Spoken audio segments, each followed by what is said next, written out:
Hey guys, welcome back to Crazy Editors. In this video again today, I'm going to show you a trick wherein you can go ahead and set up a default browser on a Windows 10 computer. Especially this is Windows 10. However, if you have a Windows 11 and you want to also set a default browser on your computer, then you have to follow pretty much same instructions.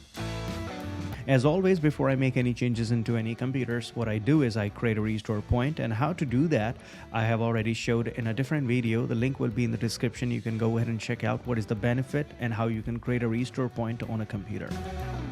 Now further moving on, we need to simply go ahead and go to the Windows settings. Now on the Windows 10 computer, you can go to Windows settings by pressing two keys together, Windows and I.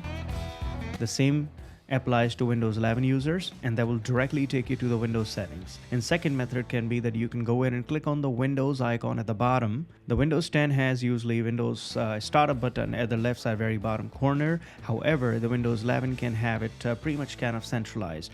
And once you click on this startup button on Windows 10, you can just navigate to the setting icon, which is just two icons above, and click on it, get to settings.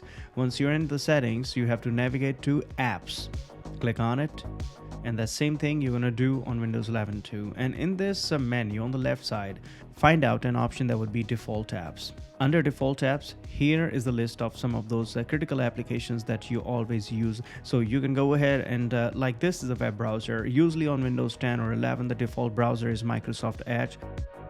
However, we want here Google Chrome to be the default browser, so that's what exactly is. Or if I want to switch it, I can always click on it, and I can switch to one of these browsers I have listed over there. So Google Chrome is the browser I want to be the default browser, and that's pretty much it. This is what you can do in order to set a default browser on your computer. Hope you find this video helpful. You can subscribe Crazy Editors for future tech tips, tricks, and solutions. Thank you for watching. Have a lovely day, and I'll see you in the next one.